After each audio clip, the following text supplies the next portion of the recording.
The word disruptive was already on the screen. Elaine Whitaker stood in the forward galley with one hand around the crew tablet and the other braced against the stainless steel counter as HarborLine began its descent toward New York. The aircraft had not leveled into final approach yet. There was still time to edit the report. She tapped the next field. Passenger response to crew direction. A menu opened beneath it. Elaine selected confrontational.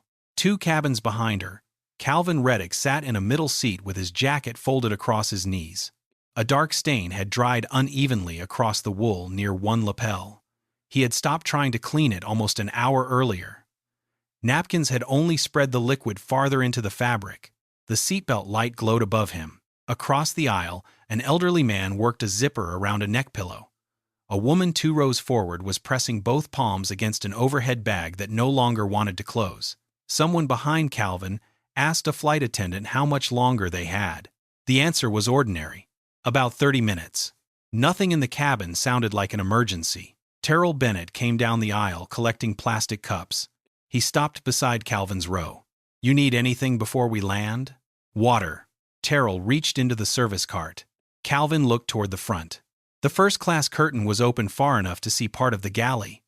Elaine was still holding the tablet. Captain Grant Hollis stood beside her now, one shoulder against the cockpit partition. Terrell handed Calvin the cup. Calvin did not take it immediately. "What is she filing?" Terrell followed his line of sight. His hand remained around the cup. "I don't know." Calvin took the water. A second later, Elaine turned the tablet slightly toward Grant. Terrell saw the screen from 30 feet away. Not the text, just the form layout and the yellow header used for cabin incidents. His expression changed by almost nothing. Calvin noticed anyway. "Did she submit it?" "I can't tell from here." Terrell pushed the cart forward. Calvin drank once and placed the cup in the seat pocket. He could have walked to the front and demanded to see the report. The seatbelt sign was on. The captain had already told passengers to remain seated. Walking forward now would create a new fact Elaine could use. So Calvin stayed where he was. Up front, Elaine scrolled. The report had several mandatory fields. Flight phase, cabin location, crew member completing report, passenger seat, at time of incident, nature of conduct. She filled those quickly. The chronology field took longer. Grant leaned closer. "What did you put?" Passenger became confrontational after repeated crew instructions. Continued dispute following relocation. Verbal escalation with another passenger. Grant nodded once. "And the contact?" Elaine moved to another field. "Police meet on arrival." "Good." Calvin could not hear them from the rear cabin. Terrell could. He had returned to the galley with a tray of empty cups and stopped just inside the partition. Elaine did not look at him. Grant did. "Everything secured back there?" "Almost." "Keep people seated." Terrell placed the tray down. "Yes, Captain." He looked at the tablet. Elaine shifted it closer to her body. It was a small movement. Terrell opened a cabinet beneath the coffee equipment and started counting unopened water bottles. He counted the same row twice. Elaine continued typing. The aircraft moved through a layer of light turbulence. Nothing fell. The hanging coffee pot trembled against its bracket. Grant checked his watch. "We don't need a novel." "I know. Just document the conduct and let ground handle it." Elaine deleted 3 words. Then she added 2 others. Grant returned to the cockpit. He did not read the finished chronology. The cockpit door closed behind him. Elaine remained at the counter. She reached the section marked Prior Contributing Event. For several seconds, her thumb stayed above the screen. There had been a seat reassignment. There had been an argument about why Calvin was being moved. There had been another passenger involved before Calvin ever reached the rear cabin. The form allowed a linked service event reference. Elaine left it blank. Instead, she selected Passenger Dissatisfaction with Seating. Then she moved on. Terrell closed the water cabinet. "Do you need my statement?" Elaine looked at him. "For what?" "The back cabin incident. I have it handled. I was there for part of it." "So was I." Terrell waited. Elaine set the tablet flat on the counter. "We're landing soon. Finish your cabin." The wording was polite enough to use in training. Terrell picked up the tray. He did not argue. Before turning away, He looked once more at the screen. The linked service event field was still empty. Then the report page disappeared. Elaine had moved to the submission screen. Back in his seat, Calvin felt the aircraft begin the long turn that would bring the lights of Queens into view. His phone was in airplane mode on his thigh. One unsent message sat open on the screen.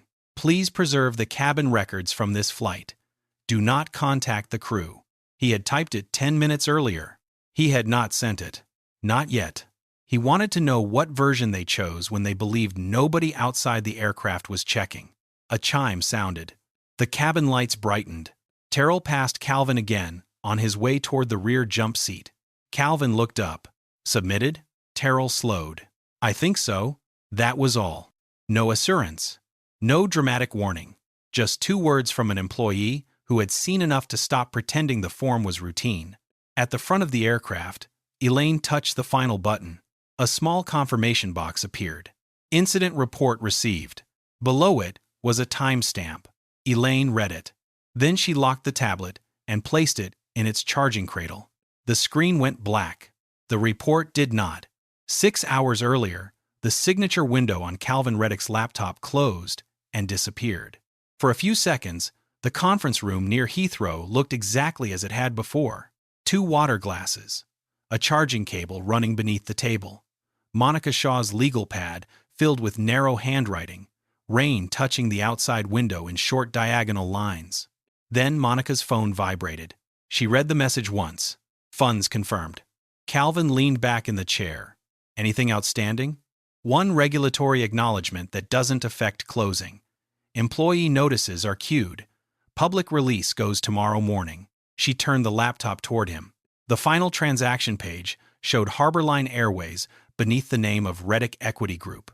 The closing package had taken 18 months to assemble, and most of the previous 3 days to finish. Calvin read the last line. Control transferred. No applause followed it. 3 attorneys on a video call said, "Congratulations." Someone mentioned champagne. Monica closed 2 folders and asked where the car should meet them. Terminal. She stopped. The aircraft is still at Northolt. I know. You have a crew waiting. I also have a ticket. Monica looked at him for a moment. Calvin had purchased the HarborLine ticket before the closing schedule became certain. The original plan had been simple. Finish the London meetings, take the evening commercial flight home, sleep in his own apartment, return to work the next morning. Then, the acquisition accelerated. His travel department had kept both options open. Monica tapped her pen against the legal pad. You just bought the airline. I noticed. And you're going to fly home on it. That's generally what airlines are for. She let the pen rest. You want operations notified? No. Corporate affairs? No. Station management? Calvin closed his laptop. I'm ticketed. They don't need to do anything. Monica studied him. This isn't an inspection? No. He meant it. He had no checklist prepared for the cabin, no hidden team traveling behind him, no instructions waiting for a station manager to fail. He was tired, he had a confirmed seat, and HarborLine happened to be the company he now controlled. The fact that those 3 things had become true on the same evening did not require a ceremony. Monica slid a thin closing folder across the table. Inside were only the documents Calvin might reasonably need before the full electronic archive transferred overnight. The first page confirmed the acquisition. The second listed the communication sequence. Board notification. Senior leadership. Station management. Crew systems. Public release. The employees working HarborLine flights that evening would finish their shifts under the same information they had started with. That was deliberate.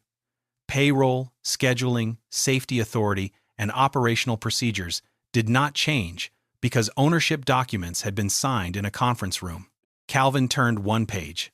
An annex index ran down the left side.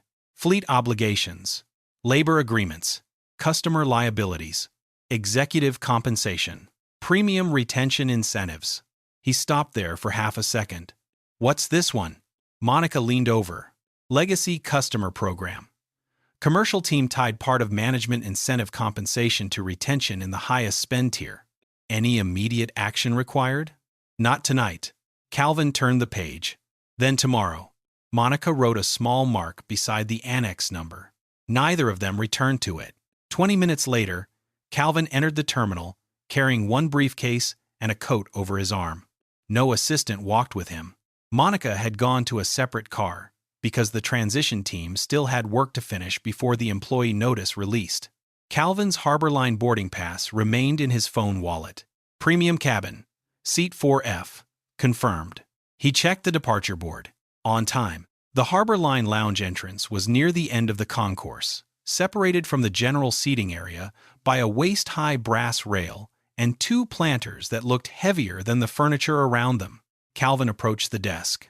The attendant was helping a man in a tan coat retrieve a printed lounge receipt. "Thank you, Mr. Leland." The man stepped away. Calvin moved forward. The attendant looked up. "General departures are straight ahead and to the right." Calvin stopped. "I was looking for the HarborLine lounge." "Yes. This is the premium entrance."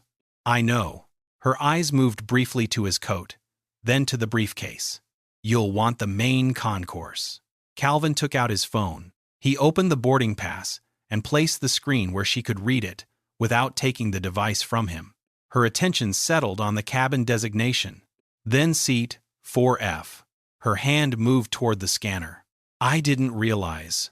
The scanner made a soft confirmation tone. She handed nothing back, because Calvin had never given her the phone.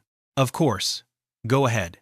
The brass gate beside the desk released. Calvin put the phone back into his pocket. No argument. No request for a manager. The entire exchange had taken less than half a minute. Inside the lounge, he found a chair near the window. A server cleared an abandoned coffee cup from the table beside him. Across the room, a businessman was explaining a delayed connection into his headset while spreading 3 sheets of paper across 2 seats. Calvin opened his phone again. A new message from Monica waited. "Closing archive secured. Transition team scheduled for New York." Below it was another line. "Last chance. I can flag your booking for executive handling." Calvin typed back. "No special handling. Already confirmed." He sent it. Then he opened the HarborLine app. His reservation loaded normally. London to New York. Premium cabin. Seat 4F. No upgrade request. No standby marker. No special service note. He took a screenshot without thinking much about it, the same way he saved hotel confirmations and rental car receipts before long travel days. Then he locked the phone. Through the lounge glass, he could see aircraft moving between pools of runway light. For years, Calvin had reviewed companies through numbers before he ever walked through their doors. Revenue, per route, crew utilization, fuel exposure, complaint volume, customer retention. Those numbers were useful because they compressed enormous systems into something a person could compare. They were also very good at hiding ordinary seconds. A desk employee looking at someone before looking at the boarding pass. A sentence delivered before verification. A correction that arrived only after proof was placed directly in front of her. The lounge attendant had not insulted him. She had not broken a rule he could point to. She had simply decided where he was going before asking where he belonged. Calvin checked the departure board again. Boarding had started. He stood, buttoned his coat, and left the lounge. At the gate, the premium line held only 4 passengers. Calvin joined behind a white man carrying a folded newspaper. Ahead of them, HarborLine agent Marla Benson scanned a phone, looked at the passenger, and returned it with a quick nod. "Good evening, sir." The man with the newspaper stepped forward. Calvin took his own phone from his pocket. Seat 4F was still on the screen. Marla looked up. Her eyes reached Calvin before the boarding pass did. Marla Benson scanned Calvin's phone. The reader gave one short tone. "Accepted." On the terminal beside her, Calvin caught 4 lines before Marla angled the screen farther toward herself. Premium cabin. Seat 4F. Confirmed. Boarding accepted. Marla did not wave him through. "Were you moved onto this flight today?" Calvin kept the phone in his hand. "No." "Connecting from somewhere else?" "No." She clicked into another screen. Behind Calvin, the premium boarding line had grown by 1 person. A white man in a navy blazer stood several feet back with a leather document case against his leg. He glanced at the departure display, then at his watch. Calvin looked at Marla's terminal. Did the scan show a problem? I'm just making sure everything matches. What are you checking?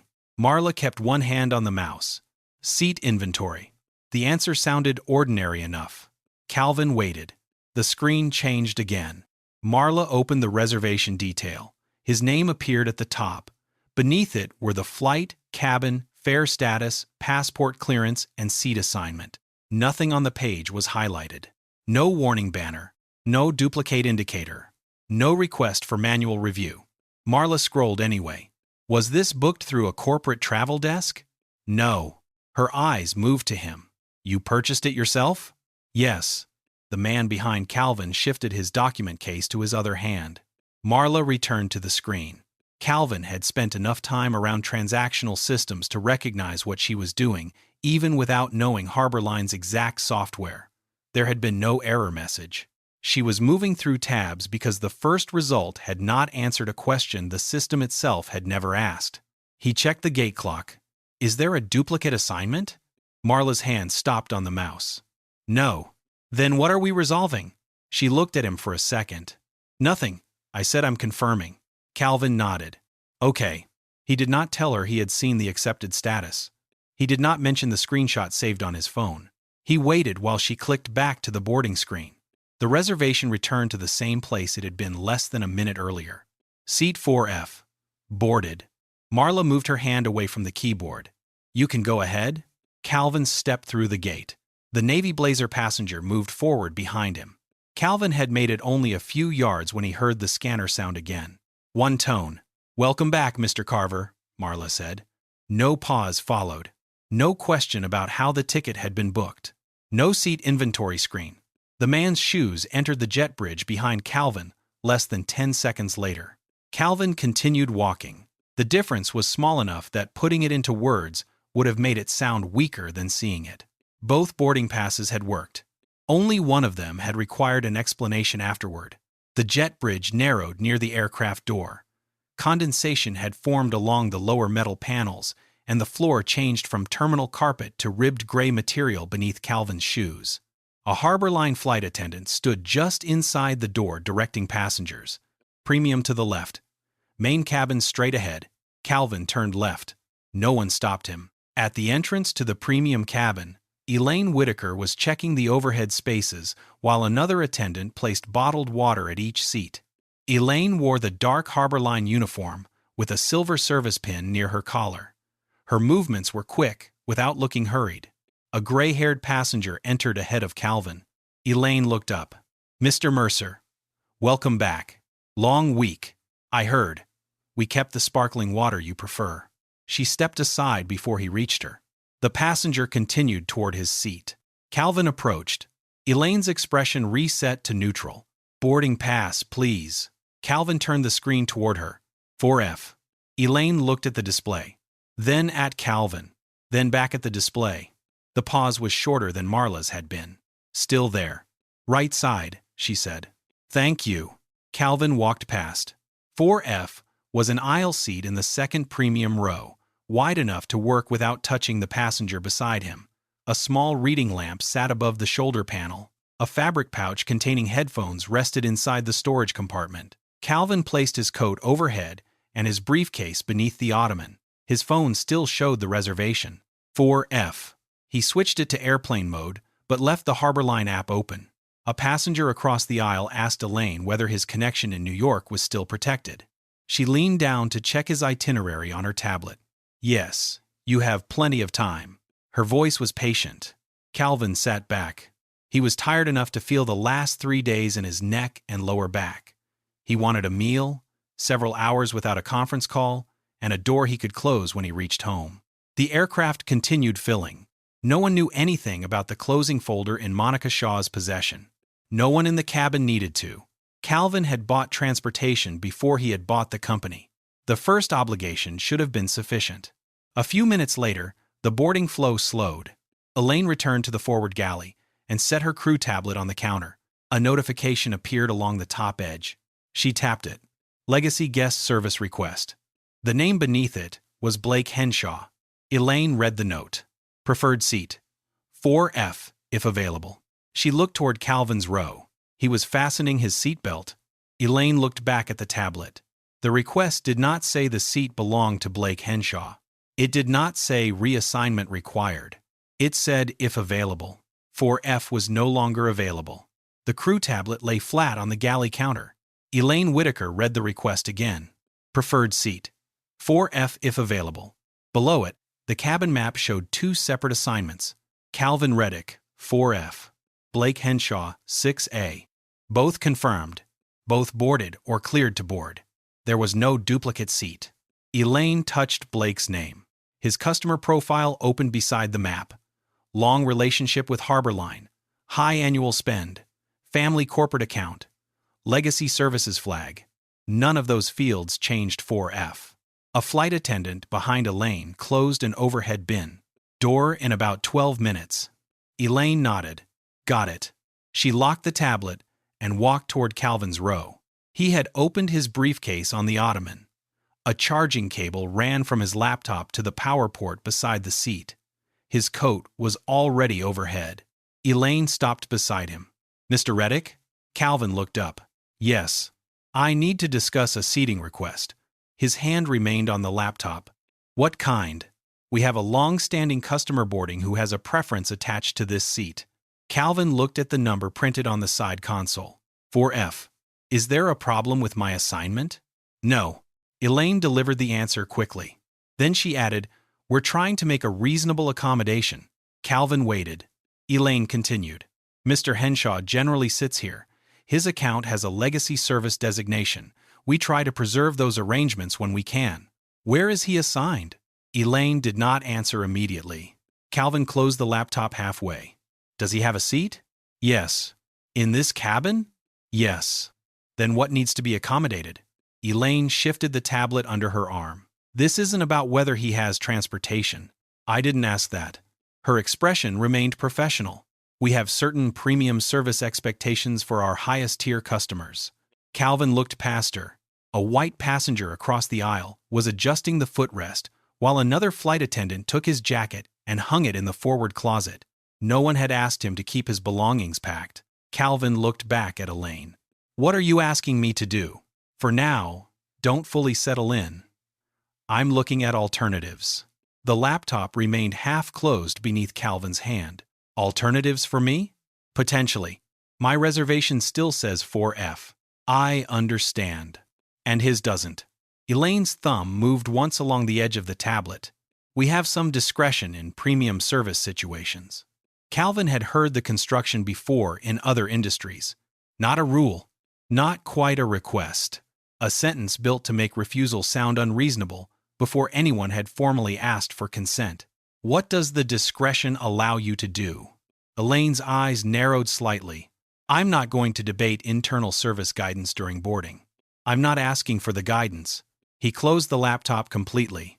I'm asking whether you're requesting a voluntary seat change or telling me the airline has changed my assignment. Elaine looked toward the aircraft door. Boarding continued behind her. A couple entered the cabin. The attendant near the door welcomed them, checked their seat numbers, and pointed them toward the opposite aisle. Elaine waited until they passed. At this point, I'm asking for flexibility. That means voluntary. It means I'm trying to solve this without making it more complicated than necessary. Calvin studied her for a moment. There was no anger in her face. That made the exchange cleaner. She believed she was managing a service issue. The problem was that Calvin had become the movable piece before anyone had shown him a reason he should move. Footsteps came from the entryway. Elaine looked up before Calvin did. Her posture changed. Not dramatically. Her shoulders opened slightly. The tablet moved from in front of her body to her side. Mr. Henshaw. Blake Henshaw entered wearing a navy cashmere jacket over an open-collar shirt. A small leather carry-on followed behind him in the hand of a gate services employee. Blake smiled. Elaine, good to see you. Long day, I imagine. Blake glanced toward 4F. His eyes stopped on Calvin. Then he looked at Elaine. They kept it? Elaine lowered her voice. We're working through the seating. Blake looked back at Calvin. That's mine? Calvin said nothing. Elaine answered for him. Mr. Reddick is currently assigned here. Currently? One word. Elaine had given him more hope than the reservation system had. Blake looked toward row 6. His actual seat was visible from where he stood. Window position. Same cabin. Same meal service. Same arrival time. He did not move toward it. My office requested 4F this morning. Elaine nodded. I saw the note. So what happened? It had already been assigned. Blake's face tightened. Then why wasn't it held? Elaine glanced once at Calvin. We'll sort it out. Calvin noticed the wording. Not I'll explain the request. Not your preferred seat was unavailable. We'll sort it out. As if two valid claims existed, Blake placed one hand on the top of the empty seat across the aisle. My father has had 4F blocked on this route for years. Elaine lowered her voice another degree. The current booking system doesn't hard block individual seats that way anymore. That's not what we were told. I understand. Blake looked at Calvin again. He did not ask Calvin whether he would move. He spoke to Elaine. Can you handle it? Yes. Elaine said it before looking at the seat map again. Calvin heard the answer. So did the flight attendant in the next row, who paused while placing a bottle of water on a console and then continued working. Elaine unlocked the tablet. She turned back to Calvin. I may have another premium option. Give me a moment. Before you look. Elaine stopped. Calvin's voice remained low. His request. Does it say this seat is reserved for him? Blake shifted his weight. Elaine looked at Calvin. No. Does it require reassignment? No. Then we're still discussing a voluntary change. Elaine exhaled through her nose. We are discussing how best to accommodate two customers. Calvin looked at Blake's open seat in row 6. Only one of them lacked something, and it was not Calvin. Elaine turned toward the galley with the tablet in her hand. Please keep your belongings together. She walked away. Blake followed her halfway, then stopped beside row 6 without sitting. Calvin remained in 4F with his laptop closed. A minute earlier, there had been one confirmed passenger and one preference. Now Elaine was searching the seat map as though the aircraft had a seating problem. Calvin rested one hand on the closed laptop. He had not agreed to move. That was still his choice. For the moment, the flight attendant beside the forward closet stopped with a hanger halfway onto the rail. Elaine Whitaker had opened a seat marked unavailable. On her tablet, the premium cabin map showed one empty position near the front. The seat was shaded gray rather than blue. Blocked seat control fault. Elaine tapped it. A maintenance note opened beneath the map. The seat could not be assigned unless ground maintenance released the block before departure. The attendant looked at the screen. That's still out? Elaine nodded. For now. She closed the note. Blake Henshaw was standing near row 6, still beside the seat assigned to him. His carry-on remained unopened. He checked his phone, then looked toward Elaine. Calvin Reddick sat in 4F with his laptop closed. Elaine returned to him. I may have another option in the cabin. Which seat? 3C. Calvin looked toward the front. 3C was empty. Available? It's temporarily blocked. For what? A seat control issue. Maintenance is looking at it. So it isn't available. Not at this exact second. Calvin rested his hands on the closed laptop. Then what are you asking me to decide? Elaine shifted the tablet against her palm. If they release it, would you move there? If it's released, equivalent, and fully functional, I'll consider it. Elaine waited. That isn't a yes. It isn't available. She glanced toward the galley. Boarding had slowed. The overhead bins were nearly full. The forward door remained open, but the easy part of the boarding window was ending. Blake stepped closer. My office was told this was handled. Elaine turned toward him. I'm working on it. They called yesterday. I saw the request. Blake's eyes moved to Calvin. He won't switch? Calvin answered before Elaine could. No equivalent seat has been offered. Blake gave a short nod that carried no agreement. My office handled the preference with customer relations. Preference, Calvin said. Blake looked at him. Yes? Calvin turned back to Elaine. That single word had done more than another argument would have. Elaine had called the matter an accommodation. Blake called it what the system called it. A preference. Elaine opened the tablet again. Mr. Reddick, I'm trying to resolve this before we close the door. So am I. I need a workable answer. Give me a workable option. Elaine's jaw shifted once. She walked toward the forward galley. The other flight attendant followed with the empty hangar. "Ground still has 3C blocked," she said quietly. "I can see that. I just mean there's nowhere else up here." Elaine looked at the cabin map. 6A remained assigned to Blake. 4F remained assigned to Calvin. 3C remained gray. The facts were not moving. Elaine opened a service menu instead. Several categories appeared. Meal issue, SEAT defect, passenger accommodation, cabin service recovery. She selected passenger accommodation. A short note field opened. She typed Calvin's seat number. Then, customer declined voluntary seat accommodation. Alternative under review. The other attendant read the line from beside her. "Do you want to note that 3C is blocked?" Elaine looked at the field. "It says alternative under review." The attendant returned the hanger to the closet. She did not answer. Elaine saved the note. No dramatic sound followed. A small check appeared beside the entry. Across the cabin, Calvin saw Elaine typing, but could not read the screen. He looked at his watch instead, then at the aircraft door. The first departure announcement from the gate sounded faintly through the jet bridge. Blake came back toward 4F.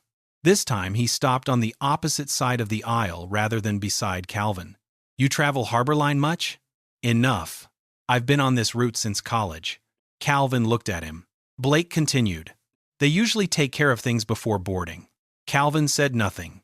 Blake glanced at 4F. "My father doesn't like window seats on overnight flights." 6A is a window. Exactly. Calvin looked towards 6A.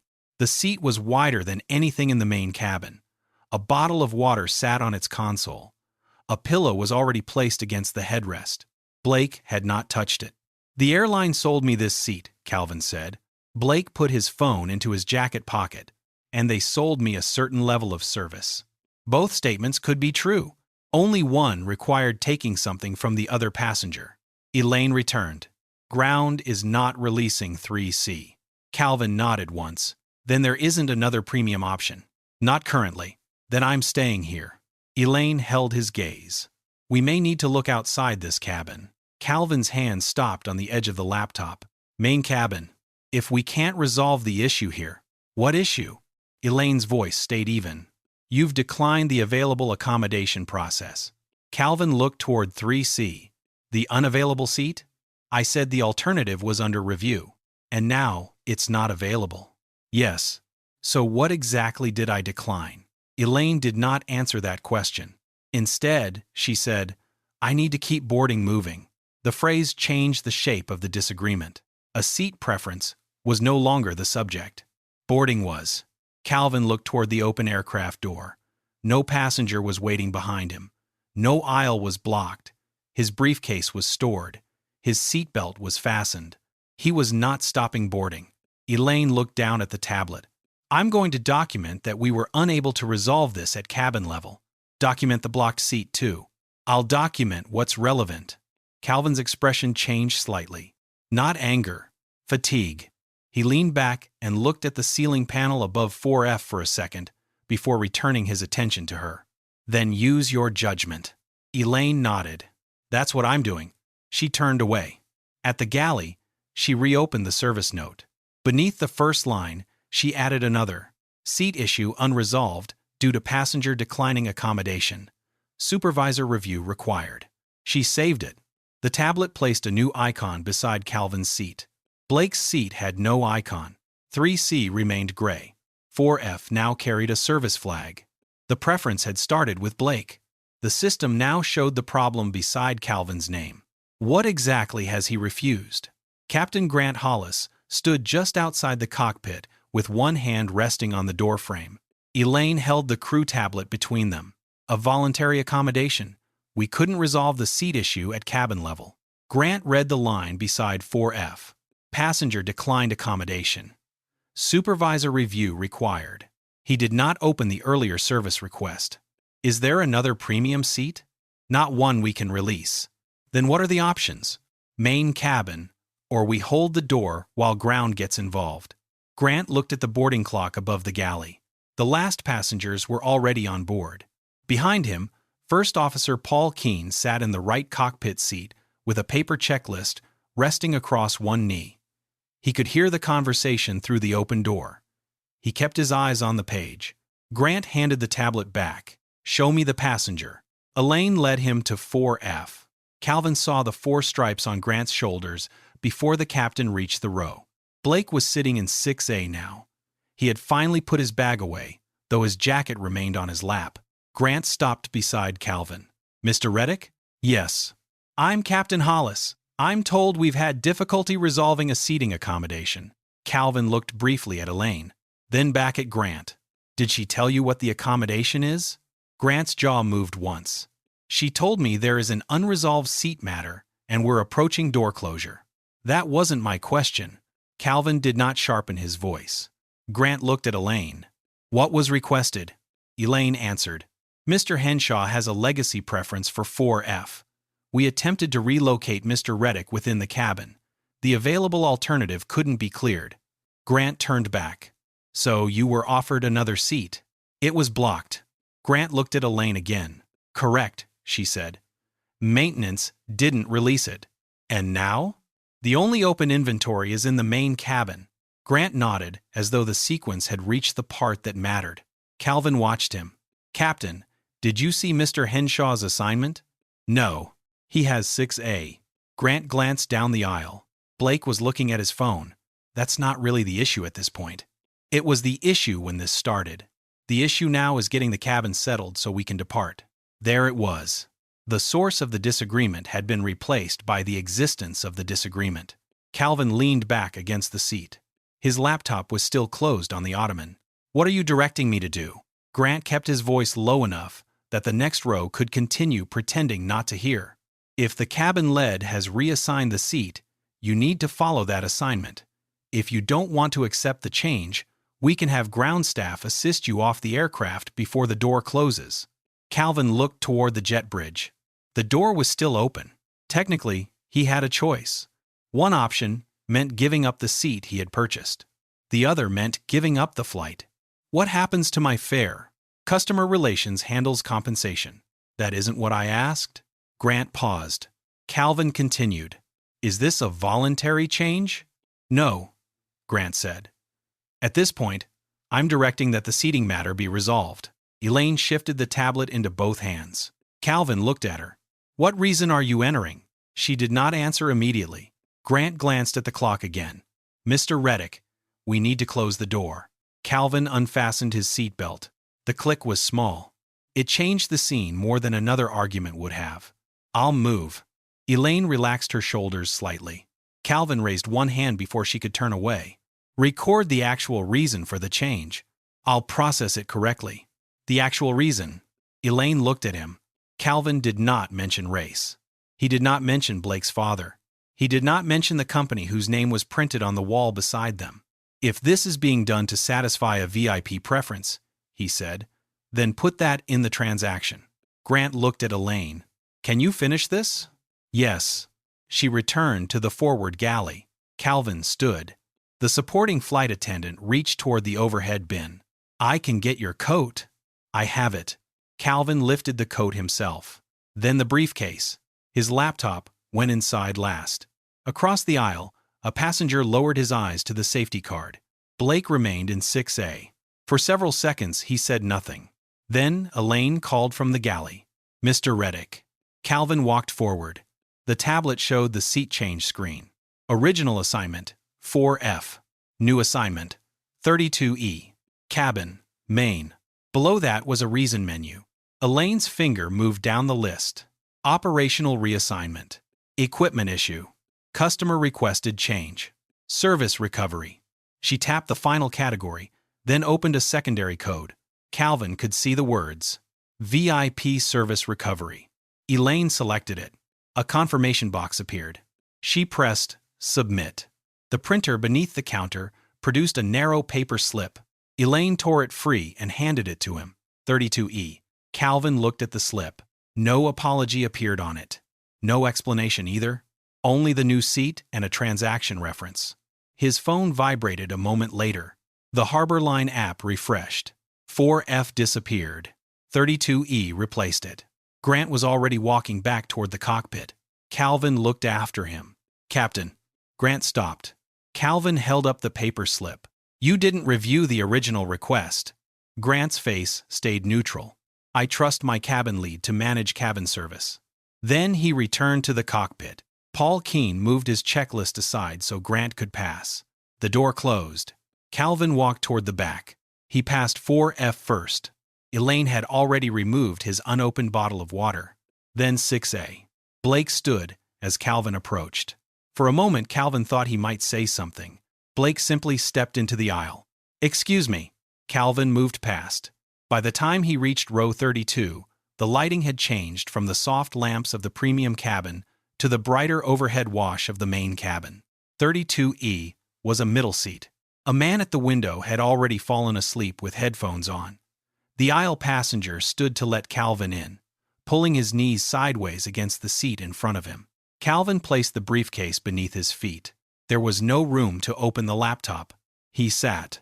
Far ahead, the aircraft door closed. In the premium cabin, Elaine returned to 4F. She removed the temporary service flag. Then she reassigned the seat to Blake Henshaw. The system accepted the change. 4F no longer showed a problem. The problem had been moved to 32E.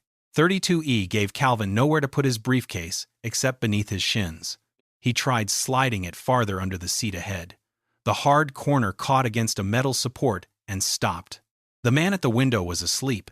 The woman in the aisle seat had a paperback open against the tray table. To let Calvin reach the overhead bin, she would have to stand, fold the tray, move the book, and step into an aisle where passengers were still settling. Calvin left the briefcase where it was. His laptop stayed inside. That was the first measurable difference between 4F and 32E. Not prestige. Use. In 4F, he could have opened the computer before pushback, answered the remaining legal messages, reviewed the transition schedule, then converted the seat into a bed after dinner. Here, his knees nearly touched the seat back ahead when the passenger reclined. The aircraft began to move. Calvin put both feet flat on either side of the briefcase. A safety video played on the seatback screen in front of him for several seconds, then froze. The image broke into colored squares. The screen went black. A small white sticker had been fixed beneath the frame. Out of service. The sticker was not new. One corner had started to curl. Calvin ran a thumb over it once, then stopped. Across the aisle, another passenger pressed his screen twice before giving up. That one worked after a delay. Nothing remarkable. No one complained. The aircraft turned toward the runway. Calvin looked forward through the rows. From 32E, the premium cabin no longer existed as leather seats and quiet lighting. It existed as a curtain at the far end of a long aisle. He had spent years looking at airline models broken into cabin classes: yield per seat, service cost, customer retention, revenue density. The spreadsheet separated those things cleanly. The aircraft did not. Every decision made at the front eventually required somebody farther back to absorb time, labor, stock, or space. The engines increased. Calvin closed his eyes during takeoff. Not from nerves, from fatigue. He had been awake through most of 2 nights, had closed the largest acquisition of his career that afternoon, and now had a plastic seat control slip folded inside his jacket, showing that the company he had just purchased had moved him out of the product he had paid for. He could have messaged Monica. The phone was still in his pocket. He didn't. There was nothing she could repair while the aircraft climbed over London. 4F was gone for the flight. Getting it back later would not return the hours. When the seatbelt sign went off, the main cabin changed quickly. People stood for lavatories. Overhead bins opened. A child somewhere behind Calvin asked for headphones. A call light sounded 2 rows ahead. Then another. A flight attendant appeared from the rear galley, pushing a narrow service cart. Terrell Bennett. Calvin had not seen him during boarding. Terrell moved differently from Elaine. Less polished, perhaps, but more economical. He did not scan the cabin for status. He scanned for work. A loose bag strap hanging into the aisle. A passenger trying to open a tray table. A paper cup on the floor near a seat leg. He fixed each thing as he reached it. No announcement. No performance. The cart had a laminated route card clipped beside the handle. Calvin could read only part of it when Terrell stopped near his row. The card divided the main cabin into service sections. Terrell's initials appeared beside more than one. A woman across the aisle pointed at the overhead console. "My reading light isn't working." Terrell tried the switch. "Nothing. I'll log it after service. Want the aisle light from the empty seat behind you? That'd help." He reached back, turned it on, and angled it as far forward as the fixture allowed. Then he continued. The solution took less than a minute. The failure would remain for the flight. Calvin watched him push the cart forward. Terrell was not ignoring people. That mattered. The problem was not that nobody in the main cabin cared. The problem looked more ordinary than that. There were too many small failures and too few hands. A passenger near the center section asked for water before meal service. Terrell gave it to him. Another asked whether the broken charging outlet could be reset. Terrell crouched beside the seat, checked it, stood again. "No power on this row. I'll note it. Can I move?" "We're full back here." The passenger nodded. That was the entire conversation. No supervisor. No alternative. No promise that someone would sort it out. A defect existed. The passenger absorbed it. Calvin took out his phone. He opened a blank note. He did not write names. He wrote objects. Screen out of service.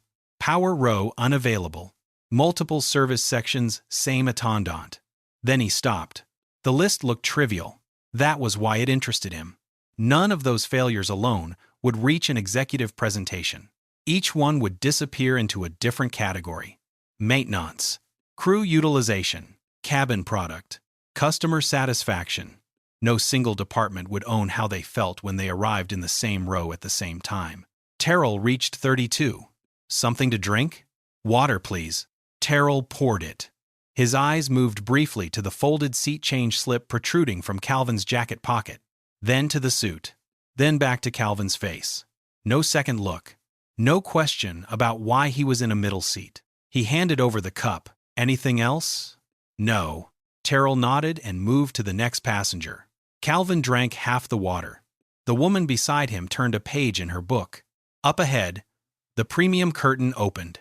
Elaine stepped through, spoke quietly to Terrell, then pointed back toward the rear galley. Calvin could not hear the words. Terrell looked at the cart, then at the rows still waiting, then back at Elaine. He nodded once. Elaine returned forward. Terrell parked the cart and walked toward the rear galley. 3 rows of passengers remained unserved. No one protested. One man checked his watch. A woman lowered her tray table, then raised it again. The work simply paused where the staffing allowed it to pause. Calvin looked at the water in his cup. Earlier, Elaine had treated Blake Henshaw's preferred seat as a problem requiring a captain. Here, 3 rows could wait without becoming anyone's emergency. Calvin opened his notes again. He added one line. "What gets treated as urgent?" He did not answer it. Not yet. Terrell returned several minutes later carrying something wrapped in a service cloth toward the front cabin. As he passed 32E, he noticed Calvin's phone angled low against the tray table. He could not read the words. He only saw that Calvin was no longer trying to work. He was watching the cabin. Terrell slowed for half a step, then kept walking. The carton under Terrell Bennett's arm was marked Premium Cabin Reserve. Calvin saw the label when Terrell returned from the front. The service cloth that had covered it was gone. The carton itself was no larger than a shoebox. A strip of blue catering tape ran across the top, and a printed inventory label listed sealed snack packs, fruit cups, crackers, and several plain items held for service recovery. Terrell carried the empty carton toward the rear galley.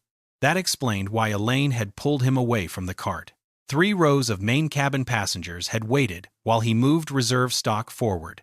Calvin looked at the note still open on his phone. What gets treated as urgent? He locked the screen. Meal service restarted. Terrell worked backward through the rows he had left unfinished. He remembered drink requests without asking twice. When one passenger had fallen asleep, he left the meal unopened on the cart rather than waking her. By the time he reached row 34, a woman in the aisle raised her hand. "Excuse me." Terrell stopped. The woman was Marisol Vega. Her daughter sat beside the window, with a blanket across her legs and an unopened dinner tray on the table. Lucia looked about 8. The sauce compartment had been pushed to the far corner of the tray. Marisol spoke quietly. She has a mild allergy to one of the ingredients in the sauce. We caught it early. She's okay. Terrell lowered himself slightly so he was speaking at their level. What can she eat? Something plain, packaged if possible, so I can read the ingredients. Terrell looked at the tray. Give me a minute. He took the meal away and moved to the rear galley. Calvin could see part of the galley from 32E. Terrell opened one cabinet, then another. He checked a catering drawer and read 2 labels before putting both items back. Finally, he picked up the empty reserve carton. He looked toward the front. Then, at the remaining service cart. Terrell used the cabin phone. Elaine, it's Terrell. Pause. I have a passenger in 34 who needs a plain packaged option. Mild food allergy. She's stable. Another pause. Do we still have the plain snack kits in forward reserve? Calvin could not hear Elaine's answer. Terrell did not move. Right. He listened again. Even one? His free hand rested on the galley counter. Understood. He hung up. Marisol had turned halfway in her seat to watch him. Terrell returned. We don't have another passenger meal back here that I'd be comfortable giving her without you checking the ingredients. Marisol nodded. The plain kit? Terrell glanced once toward the front. That's being held in another service reserve. She looked at him for a second. There's food she could eat? There may be. But you can't use it? Not from that allocation. Marisol looked down at Lucia's tray. She did not argue. That made the answer worse. All right.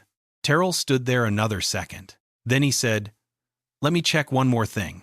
He went back to the galley. This time, he opened a narrow compartment marked crew. He removed a sealed packet from his own issued meal allotment. Plain crackers. A small cup of applesauce.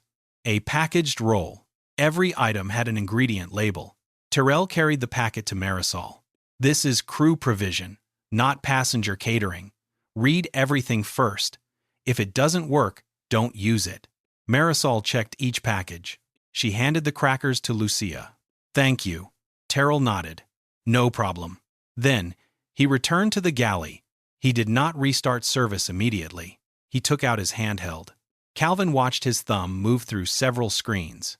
Terrell selected a service exception category. He typed, stopped, read the line, added something. Calvin could not see the exact wording. Terrell saved the entry. Only then did he return the device to its cradle and move the cart again. When he reached 32E, Calvin asked for coffee. Terrell poured it. What did you log? Terrell looked at him. Calvin kept his voice low. The service exception. For the first time, Terrell studied him for more than a second. Why? Because you logged it immediately. Terrell placed the pot back on the cart. That's when you're supposed to log it. What did you call it? Terrell hesitated. Not because the answer was secret, because Calvin was a passenger asking about an internal record. Meal accommodation unavailable from assigned cabin stock. Calvin nodded. And the reserve? Terrell's eyes moved briefly toward the front curtain. I noted that I requested release. Did you note the answer? Another pause. Yes, that was enough.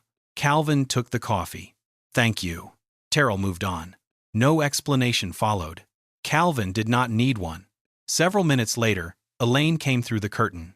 She walked directly to the rear galley. Terrell was restocking cups. You filed an exception? Yes. For the child? Yes. Elaine lowered her voice, but Calvin was close enough to hear pieces of it. The reserve isn't general inventory. I know. You don't need to create an exception every time we can't move stock between cabins. Terrell placed a stack of cups into the drawer. She needed a plain option. We had one on board. It was allocated. I wrote that. Elaine's hand rested on the edge of the galley counter. Did you write that she received food? Yes.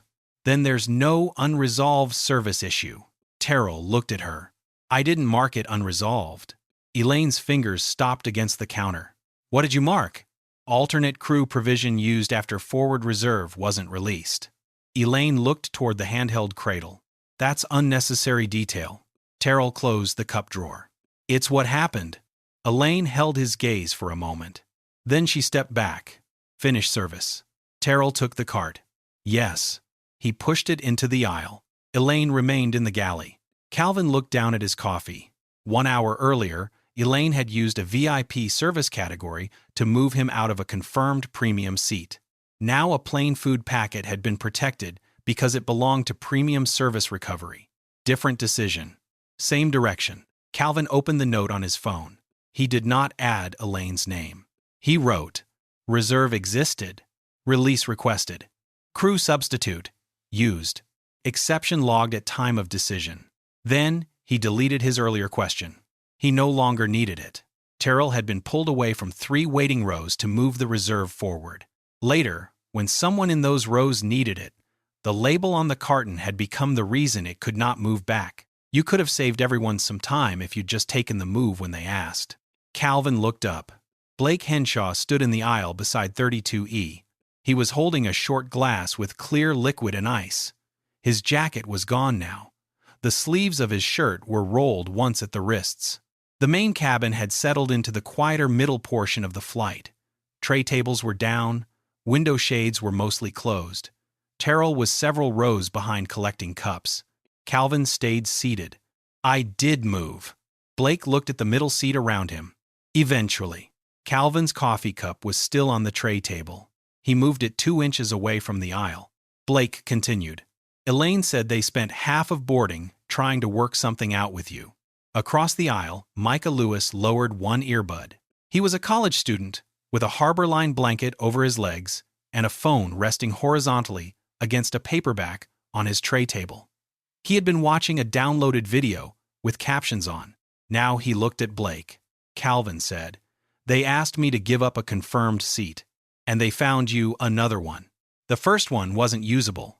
Blake gave a small shrug. "Then they found this." Calvin looked down at 32E. "Yes." The answer seemed to irritate Blake more than an argument would have. "You're still acting like somebody did something to you." Calvin's hand stopped beside the paper cup. A few hours earlier, he might have asked Blake to explain exactly what he meant. He no longer wanted the answer badly enough. "Was there something you needed?" Blake glanced toward the front cabin. "No, I just don't understand why you made it into a whole issue." Micah's thumb moved across his phone. The screen changed. A red recording indicator appeared near one corner. He did not lift the phone. He left it against the paperback. Calvin could see none of that from his seat. Blake could not either. "You had a seat," Calvin said. "So did you. I had 4F. And now I have 4F. Blake said it without emphasis. That made the sentence cleaner.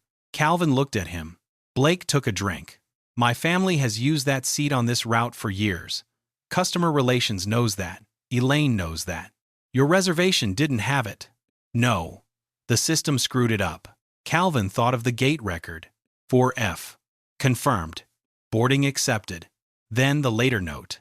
Preferred seat. 4F, if available. "The system didn't give it to you," Calvin said. Blake frowned. "What?" "It gave you 6A.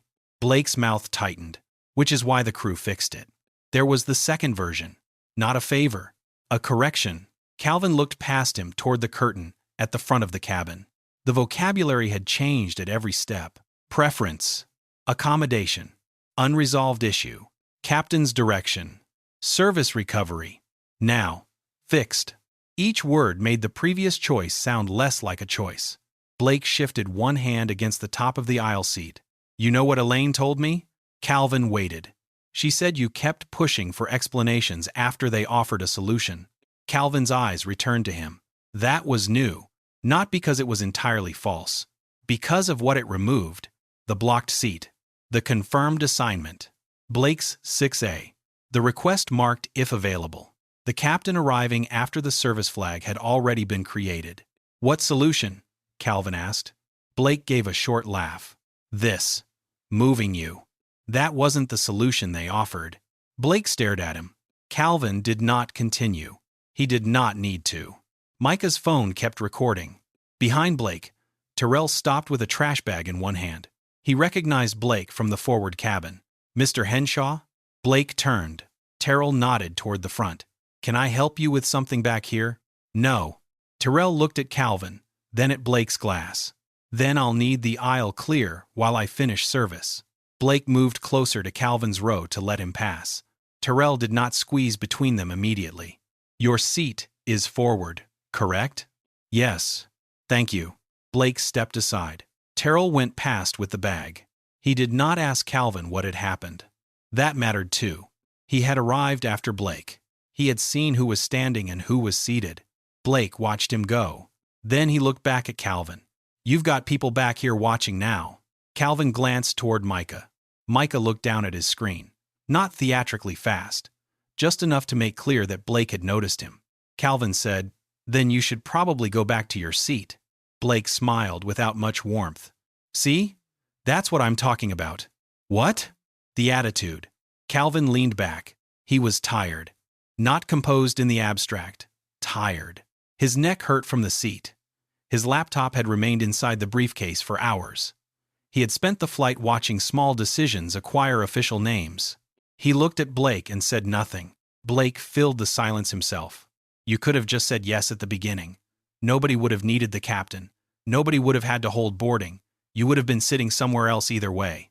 Somewhere else. Either way. Micah's recording captured the sentence. So did Calvin. He looked at Blake's glass. Then, at the aisle. The captain came because I didn't give you my seat voluntarily. Blake opened his mouth. Calvin continued before he could answer. And after he came, I moved. Blake looked toward Micah again. His voice lowered. You're making this sound worse than it was.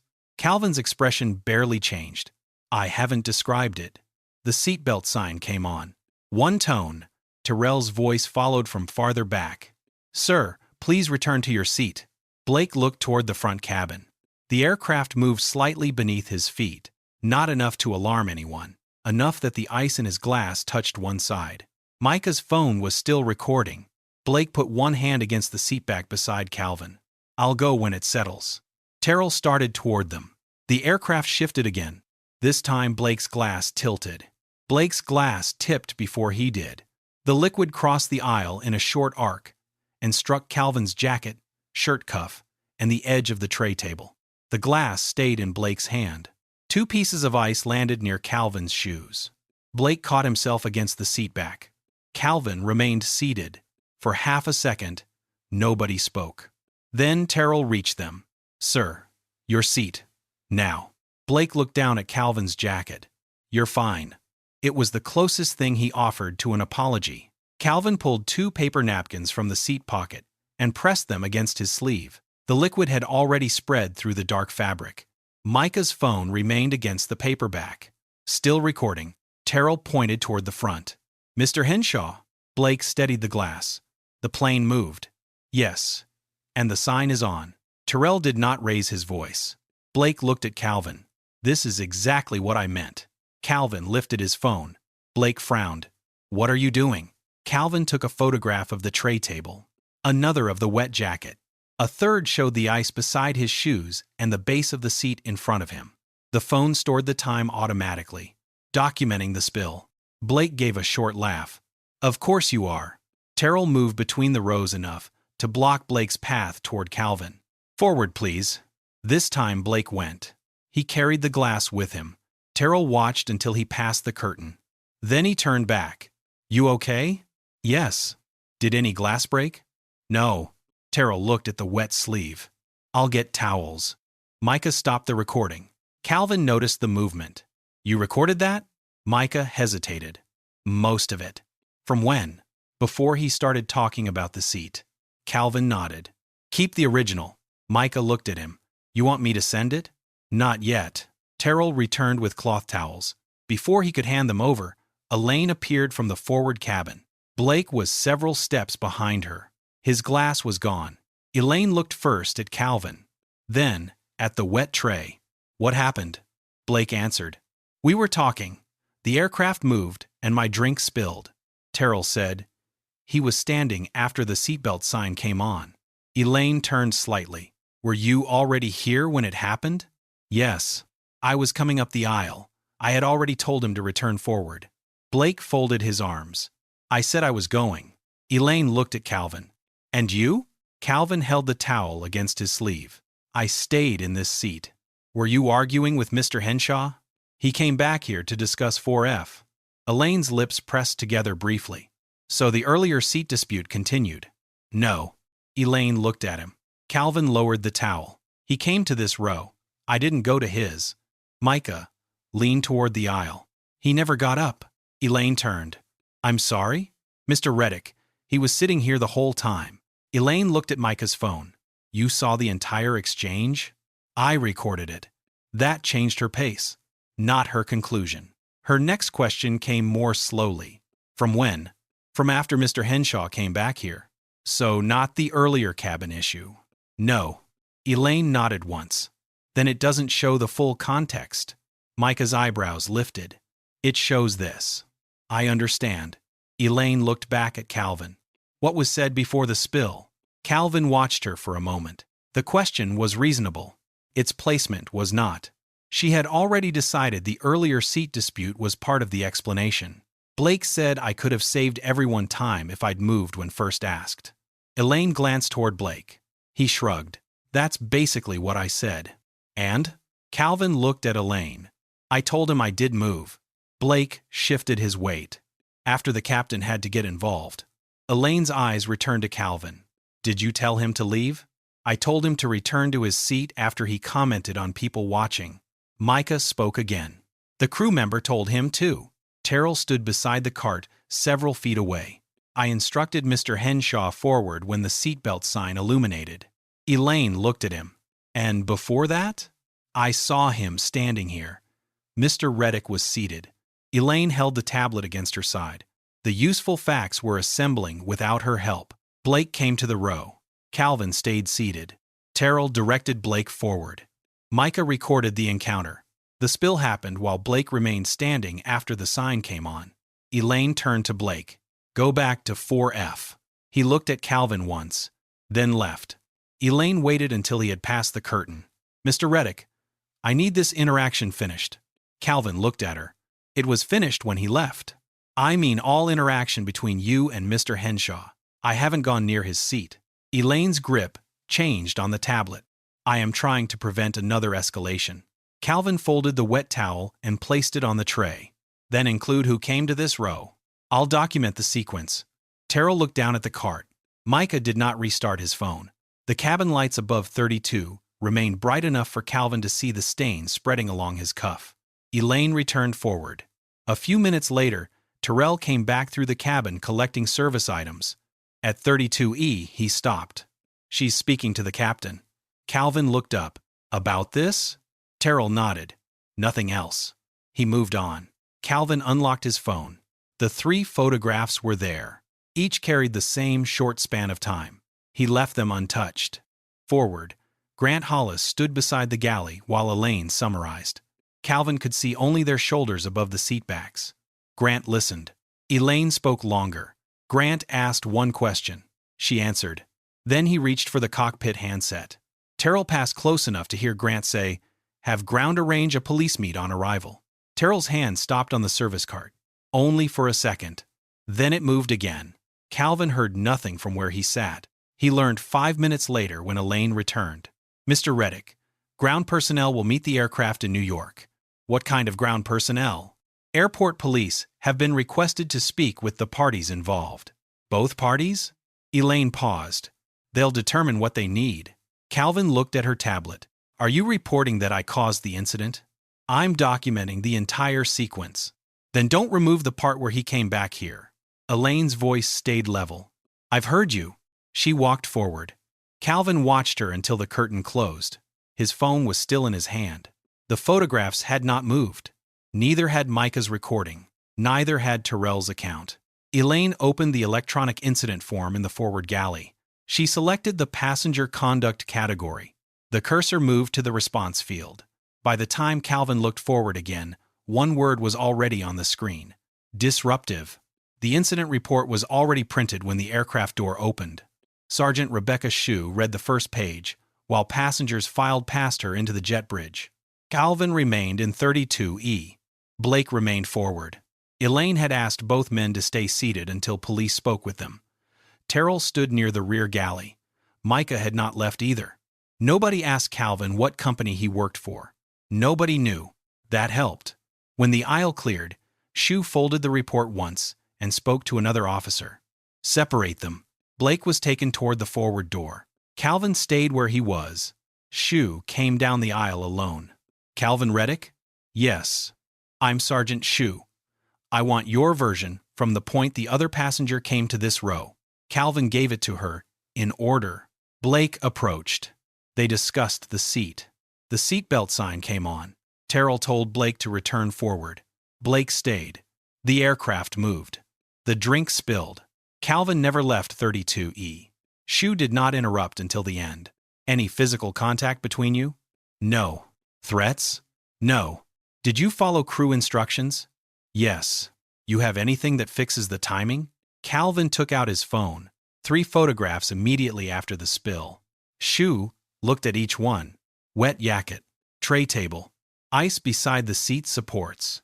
The image metadata placed them within the same narrow span. Keep the originals, she said. She wrote the time in her notebook.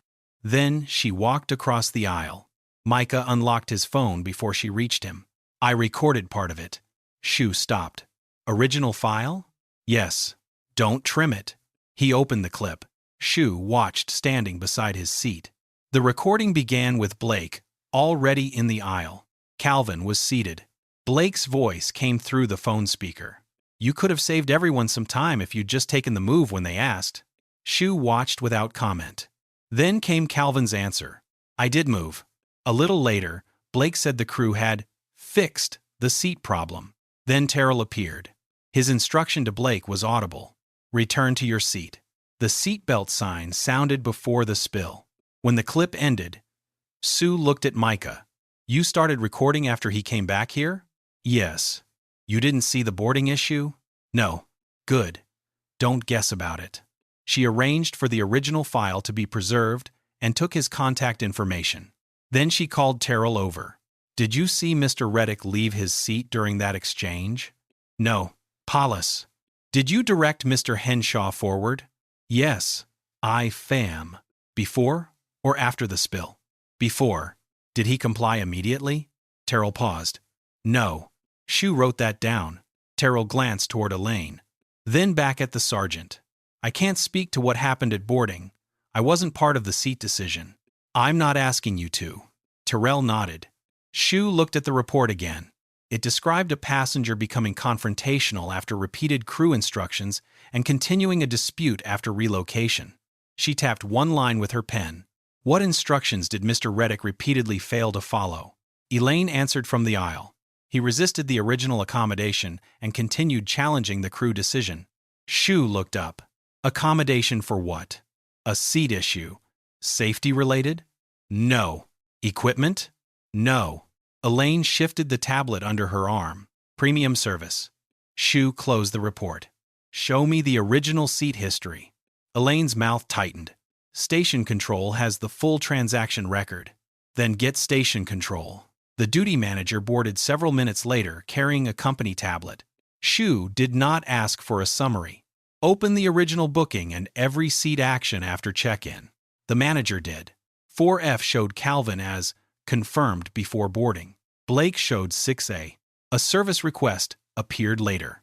Preferred seat, 4F if available. Shu read it twice. Was 4F available? The duty manager looked at the history. Not after Mr. Reddick boarded. Was Mr. Henshaw without a premium seat? No. 6A. Shu scrolled. The attempted alternative appeared next. 3C. Blocked. Not released. Then, the service notation. Customer declined voluntary seat accommodation. Shu looked at Elaine. What usable premium seat did he decline? Elaine answered carefully. 3C was under review at the time. Did it become available? No. Shu moved to the next transaction. Calvin's assignment changed from 4F to 32E. The reason field was short. VIP service recovery. Shu stopped scrolling. When was this entered? The duty manager opened the transaction detail. Before departure. How long before the rear cabin incident? The manager compared the entries. Several hours. Shu looked toward the printed conduct report in her hand. Then at Calvin. Then back at Elaine. So the relocation was not caused by the incident you're asking police to address? No, Elaine said. The later conduct was separate. Shu turned the report toward her. You described it as a continued dispute following relocation. It was continuing context. Then why isn't the service event linked here? Elaine looked at the form. The structured field read, Linked service event. None. Her fingers tightened around the tablet. The form doesn't require every service matter to be linked. Shu nodded. She did not argue. She wrote something down. Captain Grant Hollis had remained near the cockpit. Shu called him over. Did you review the original VIP request before directing the seat change? Grant looked at Elaine once. No. What did you review? The unresolved service issue. Meaning her note? Yes. You knew Mr. Henshaw had another premium seat? I was told both passengers had assignments. Did you verify which one had requested the change? No. Grant straightened slightly. I relied on my chief purser to manage cabin service. Shu wrote that sentence almost word for word. Calvin recognized it. The same reasoning that had closed the question in London was now being recorded as part of the answer in New York. Shu stepped aside with the other officer. They spoke quietly. Calvin could not hear everything. He caught 3 phrases. No assault. Independent video. Seat issue predates it. Shu returned. Mr. Reddick. Calvin stood. His briefcase was already in his hand. Based on what we have right now, we're not treating you as the subject of a criminal complaint. I have your information in case we need a follow-up statement. Calvin looked at her. Am I free to leave? Yes. No title. No phone call upstairs. No name dropped. Just chronology. Calvin stepped into the aisle. Blake was still near the forward galley with the second officer. He looked toward Calvin. Shu turned before he could speak. Mr. Henshaw, stay where you are. I still need to go through the crew instruction and the period you remained out of your seat. Blake's hand stopped on the handle of his carry-on. Calvin walked past him. At the aircraft door, the station tablet was still open on the counter. 4F, 6A, 32E. And between them, the transaction that had existed hours before anyone called Calvin disruptive. VIP service recovery. 2 conference rooms faced each other across a narrow operations corridor. One door read, Crew Debrief. The other had no airline branding at all. Just a printed sheet inside a clear plastic holder. Ownership transition. Calvin saw both before the station manager opened the first door. This shouldn't take long. Calvin said nothing. He had heard variations of that sentence since London. Inside, Elaine sat nearest the wall. Captain Grant Hollis was beside her, jacket unbuttoned now. First Officer Paul Keene had taken the chair farthest from the door. An empty seat had been left for Calvin, not at the head of the table. That was correct. For this process, he was the passenger whose complaint and police disposition no longer matched the airline's report. The station manager placed a printed summary in front of each person. No conclusions tonight, he said. I need direct observations separated from information received from someone else. Police have identified inconsistencies in the incident report. We preserve the records first. Review comes later. Elaine's hand stopped above the first page. Police didn't find a criminal matter. Correct. Wrecked. That doesn't mean there wasn't a cabin management issue. I didn't say it did. The manager looked at Calvin. Mr. Reddick, I don't need the whole flight again. What 2 points do you believe the company record needs to address? Calvin looked at the sheet. Mr. Henshaw came to my row. The manager wrote, and? My seat was changed before any conduct allegation existed. Another line. Calvin stopped. Elaine leaned forward. The report covers a sequence, not one isolated moment. The manager turned to her. Then help me with the sequence. Her jaw tightened slightly. The original service matter created friction. Later, there was another interaction between the same passengers. Quote, was the original seat change a response to passenger conduct? No. Was it safety-related? No. Operational necessity? Elaine paused. It was service recovery. The manager looked down at the police notes. And the later conduct? Separate, technically. He looked back up. Your report calls it a continued dispute following relocation. Elaine folded her hands. Because the passengers were still discussing the same issue. So connected context. Yes. Then why was the linked service event field left empty? Elaine's fingers separated. The form doesn't require every service matter to be linked. That wasn't my question. Calvin looked at the table. The sentence was sharper than the rest of the meeting. The station manager noticed it too. He adjusted his tone. If the earlier event is important enough to explain the conduct report, I need to understand why the structured record doesn't connect them. Elaine looked at the printed page. I treated one as service and one as conduct. Then we'll record that as your explanation. He wrote it down. No argument. That was worse for her than argument. Grant shifted in his chair. The police request was precautionary. The manager turned. Based on what? We had 2 passengers involved in a continuing dispute during flight. Did you see the rear cabin exchange? No. Did you review the passenger video? No. Did you review the original VIP request before the seat change? Grant's answer came faster. No. The manager made another note. Grant looked toward Elaine. I relied on the chief purser's assessment. Paul Keene moved his pen away from the paper.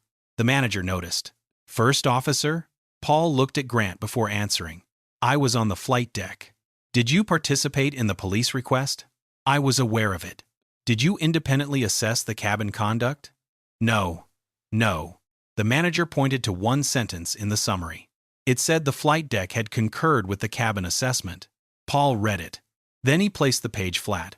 I wouldn't phrase it that way. Elaine looked at him. Grant did too. Paul continued. I concurred with arranging ground support based on the captain's description. I didn't witness the passenger conduct. The manager crossed out the sentence. One line. That was all. The official version had lost another person. Across the corridor, a door opened. Calvin heard rolling case wheels. Then Monica Shaw's voice. Put the signed copies on the inside table. Legal keeps the originals. Elaine looked toward the frosted glass in the debrief door. The station manager did not. He was still writing. Mr. Reddick, he said. Police cleared the law enforcement issue. This meeting is only about the company record. Is there anything you want added before we close the factual intake? Calvin looked at Elaine. Her posture had changed during the last 10 minutes, not smaller, more precise. She no longer called him disruptive. She no longer described his behavior as refusing instructions. Now, she said, there were multiple misunderstandings layered together. Calvin looked back at the station manager. Record what each person actually saw. The manager nodded. I can do that. The door across the corridor opened again. This time, Gordon Pell stepped out, carrying a dark closing folder. He was HarborLine's outgoing executive representative for the transition. Calvin had spent hours across tables from him during the acquisition. Gordon took 2 steps toward the elevator. Then he saw Calvin through the open debrief doorway. He stopped. Mr. Reddick? The station manager looked up. Gordon glanced at the room, then at the folder in his hand. We were expecting you upstairs for the ownership transition. Paul's pen remained above the paper. Grant turned fully in his chair. Elaine did not move for several seconds. Her eyes went first to Gordon, then to the folder, then to Calvin. Monica appeared behind Gordon. She did not look surprised. Police finished? Yes, Calvin said. Any issue? They cleared me. Monica nodded once. Good. No one in the debrief room spoke.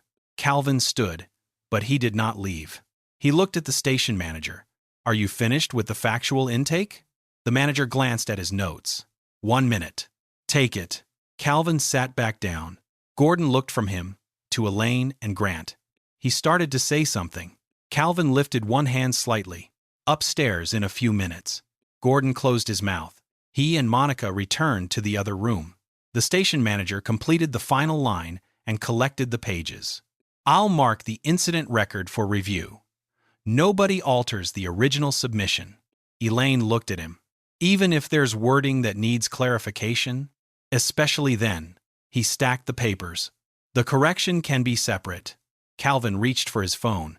The unsent message was still there from the flight. Please preserve the cabin records from this flight. Do not contact the crew. For hours, he had left it untouched because he wanted the ordinary process to run without knowing who he was. It had. Police had checked the records. The report had failed on its own. Calvin added one line. Include seat control history, service entries, and incident report audit data. He sent it to Monica. Across the corridor, her phone sounded once. She looked through the glass at him. Then she picked up the closing folder. The first comparison fit on one page. Monica placed it beside the closing folder. Calvin had seen the folder in London, when premium retention had been one line in an annex among labor costs, aircraft leases, executive compensation, and customer liabilities. Now the line had company records underneath it. The transition room had emptied of everyone who did not need access to the material. No cabin crew, no station witnesses, no Blake Henshaw. Calvin sat at the side of the table. Monica remained near the laptop. Gordon Pell stood across from them with his reading glasses in one hand. Calvin looked at the first page. Who handles individual discipline? Human Resources with Operations Review, Monica said. Keep me out of the recommendation.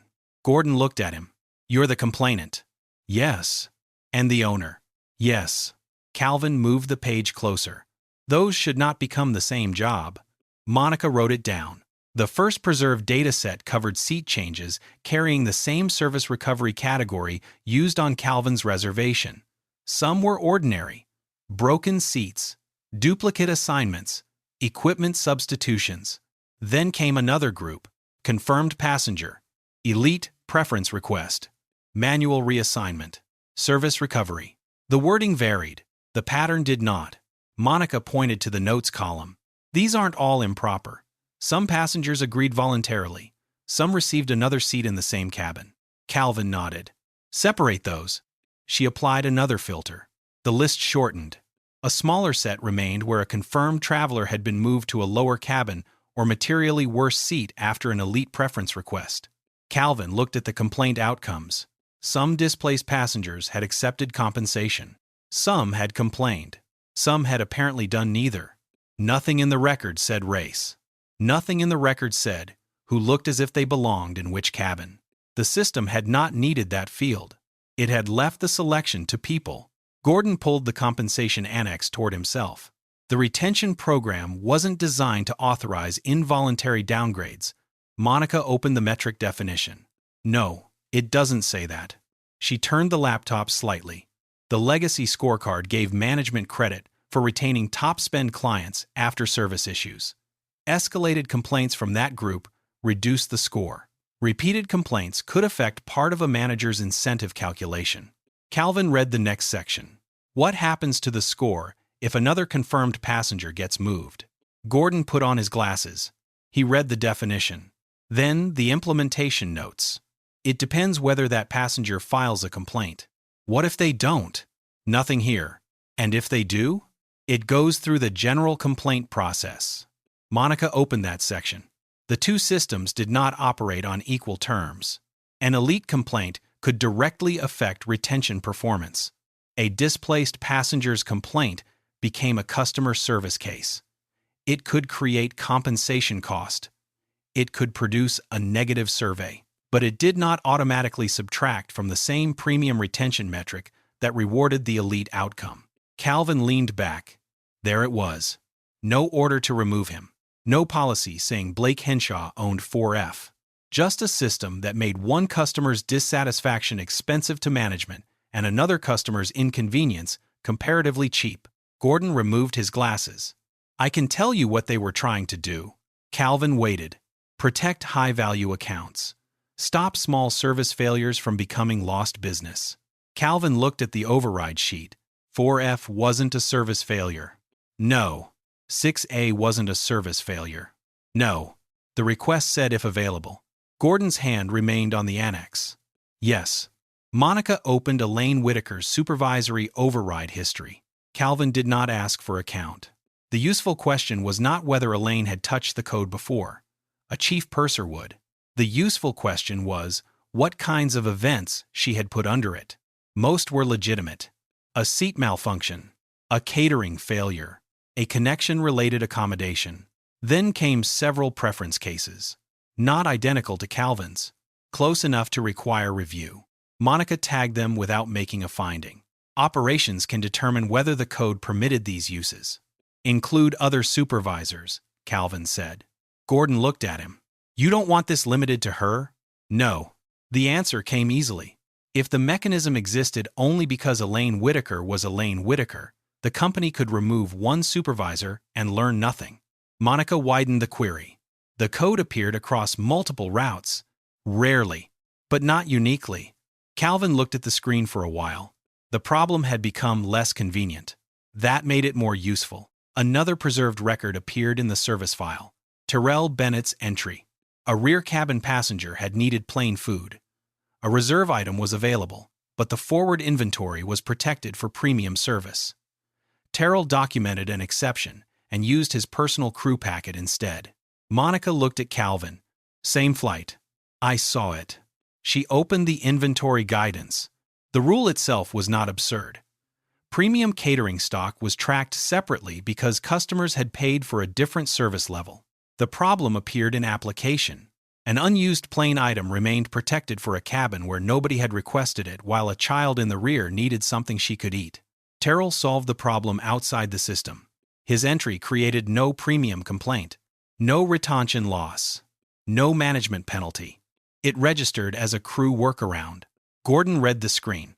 That's a different issue. It is, Calvin said. He looked at the seat override again. Then, at the food entry. Different resource. Same pressure. Protect the premium promise first. Measure the premium complaint first. Let frontline discretion determine who absorbs the cost when the two promises collide. Monica opened the original incident report last. They did not reconstruct the flight again. They did not need to. The report sat beside Elaine's debrief clarification. Passenger became confrontational after repeated crew instructions. Then, multiple misunderstandings layered together. The original submission could not be edited. The clarification could not erase it. Both would remain. Calvin looked at Monica. Preserve the complaint files attached to these preference overrides. Already queued. Compensation approvals too. Yes. And the performance guidance managers received with this metric, not just the metric itself. Gordon understood before Monica answered. You want to know what they were told it meant. I want to know what behavior the company made costly. Nobody spoke for a few seconds. Monica typed the final scope change. Calvin did not ask how many people would be suspended. He did not ask for names. He did not ask how quickly Elaine could be removed. Those questions belonged after findings. Instead, he pushed the original closing folder toward Monica. She opened it to the annex he had marked in London. Premium retention incentives. At the time, it had been a financial line. Monica placed the preserved 4F override behind it. Then she added the complaint score definition. 3 documents. 1 binner clip. Nothing on any page mentioned Calvin Reddick. They no longer needed to. Elaine Whitaker's name disappeared from the chief purser rotation before Calvin saw the finding. It happened quietly. No company-wide message. No security escort. No meeting staged for him. Monica showed him the review summary in a conference room 3 days after the flight. Operations signed it this morning. Calvin took the first page. Elaine remained employed. Her chief purser classification did not. The finding said she had used supervisory discretion to convert a non-binding elite preference into an involuntary passenger displacement, then used a service recovery category that did not accurately describe the originating event. The review also addressed the report. The original submission would remain preserved. A correction would be attached stating that Calvin's relocation occurred before any conduct concern, that independent evidence did not substantiate the description of repeated noncompliance, and that law enforcement had taken no action against him. Calvin read the paragraph twice. Not because it was unclear. Because the correction could not return 4F. It could only stop the wrong version from standing alone. Monica turned the page. Elaine would no longer have authority to approve involuntary cabin downgrades or use supervisory service overrides without a second authorization. Before she could be considered again for a senior cabin position, she would need a formal review of her decision-making record. Calvin set the page down. She appealed? She submitted a response. What did she dispute? Eintent. Monica slid over the response summary. Elaine accepted the sequence now. She accepted that the preference had been non-binding. She accepted that the seat change preceded the later dispute. Her argument was narrower. She wrote that her choices had been consistent with HarborLine's service culture as she understood it, and that she had believed protecting a long-standing premium relationship was within reasonable cabin discretion. Calvin pushed the summary back. The explanation mattered. It did not erase the decision. The next finding concerned Grant Hollis. He was removed from line check captain duties. He could still respond through the normal employment process, but he would not evaluate other captains, while his own command judgment was under review. The report did not accuse him of inventing the cabin account. It said something more specific. He had authorized escalation based largely on Elaine's characterization, without independently establishing which facts she had observed, which she had inferred, and which originated with Blake Henshaw. His captain authority had turned one employee's version into an airline action. The review treated that as a command problem, not a personality problem. Paul Keene's finding was shorter. No allegation of fabrication. No finding that he directed the seat move. His file would record that he had known ground support was being arranged and had failed to distinguish his awareness of the captain's decision from independent agreement with the underlying cabin facts. His correction in the debrief counted in his favor.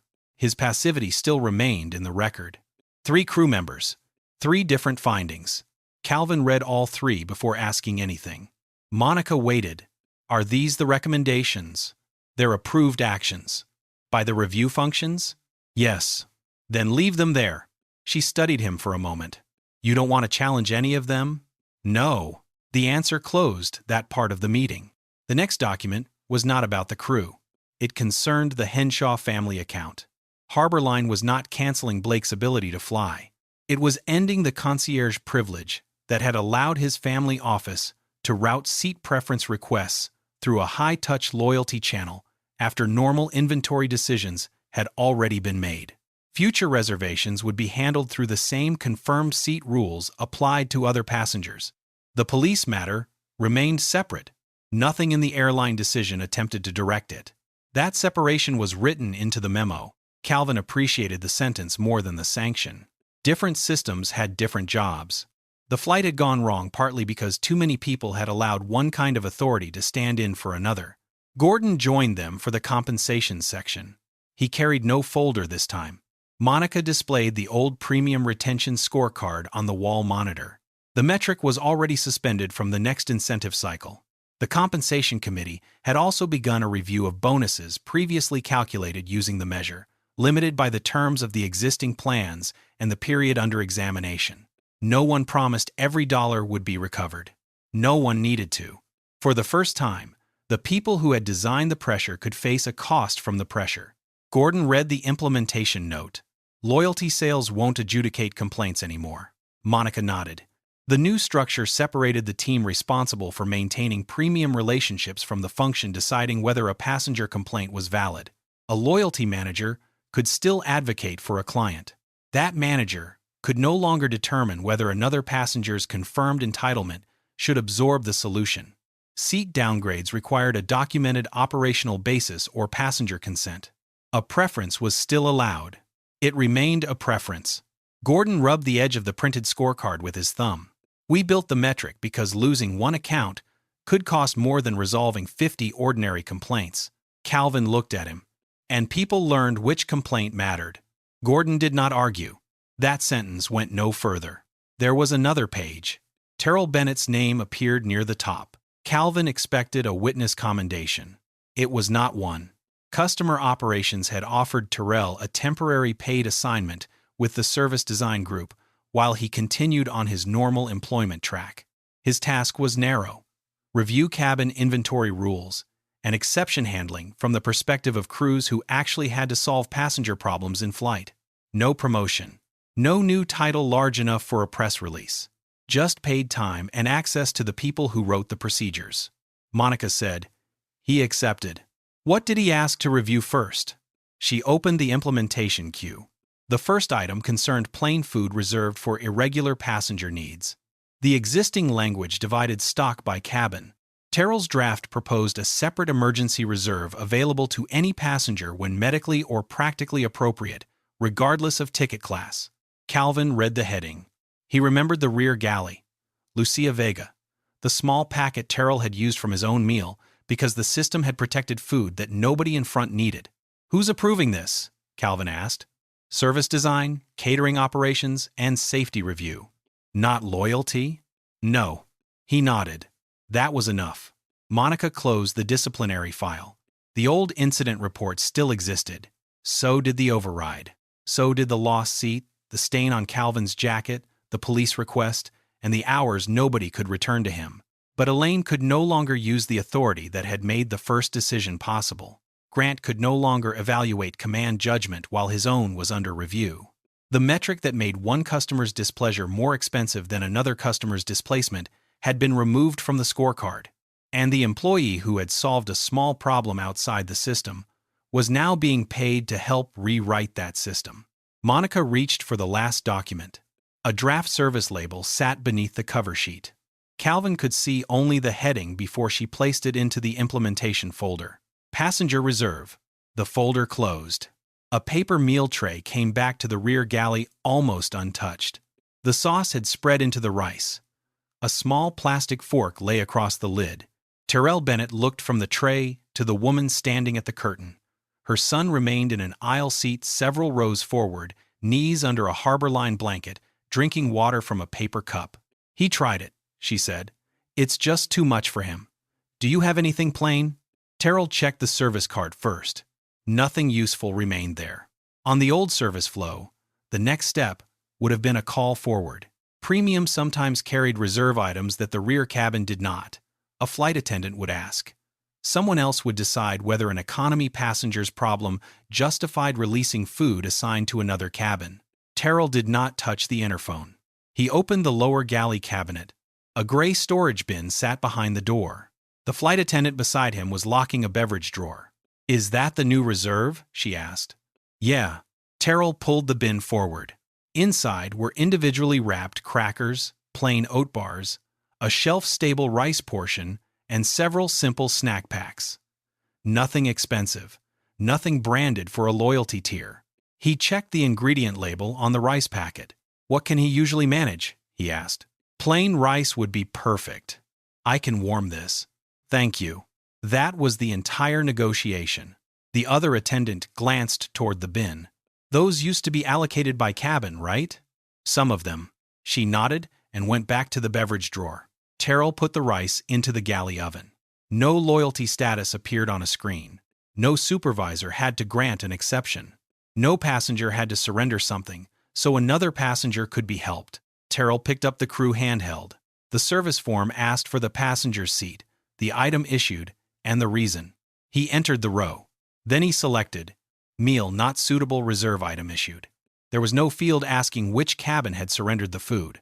Terrell noticed because he had helped remove it. During his temporary service design assignment, catering had wanted to keep the old cabin source field for inventory reconciliation. Terrell had asked what decision the cabin crew was expected to make with that information. The answer had been none, so the source tracking moved into the catering backend.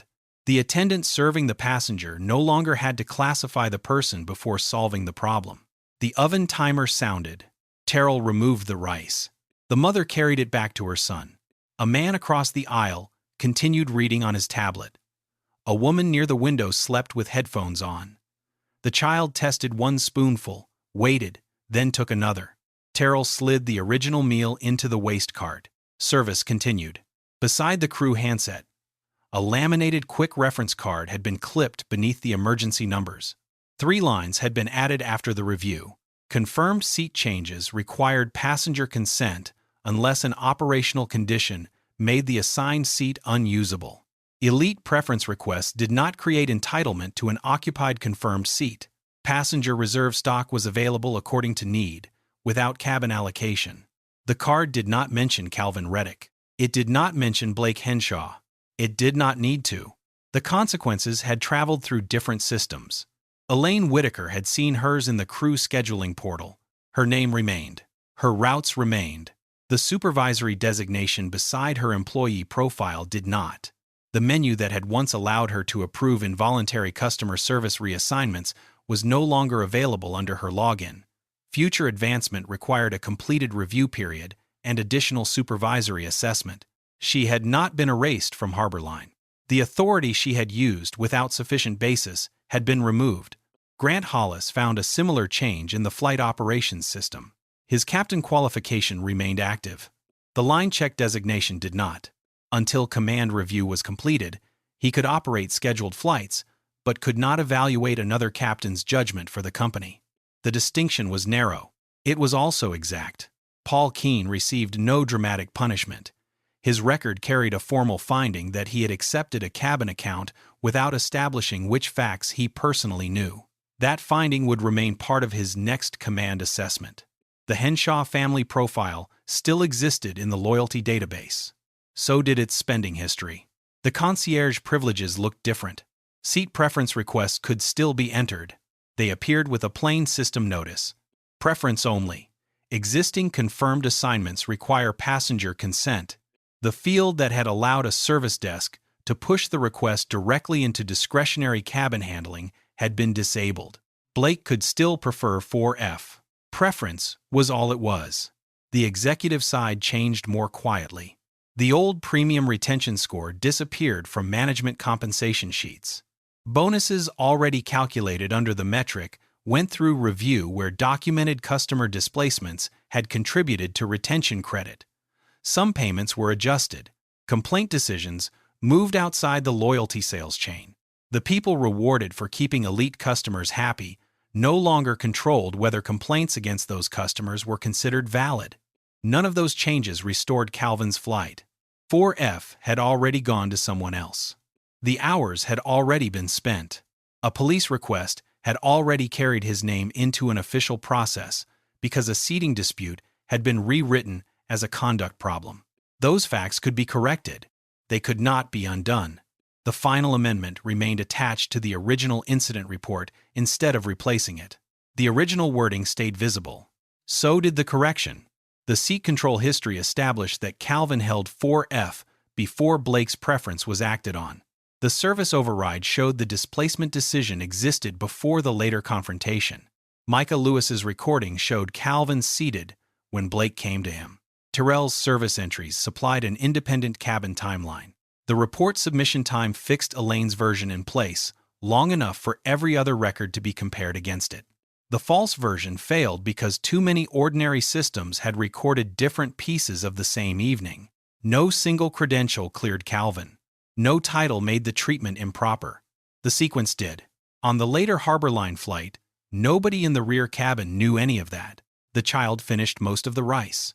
His mother folded the cracker wrapper into the empty tray and pressed the call button once. Terrell stopped beside the row. "He's good now," she said. "Glad it worked." He collected the tray. Back in the galley, he entered the service completion on the handheld. The timestamp stored automatically. Then he opened the lower cabinet and returned the unused packets. The gray bin slid back beneath the counter. A pale rectangle remained on one corner where the old sticker had once been. The cabin class label was gone. The bin now read, "Passenger Reserve." This is a fictional story.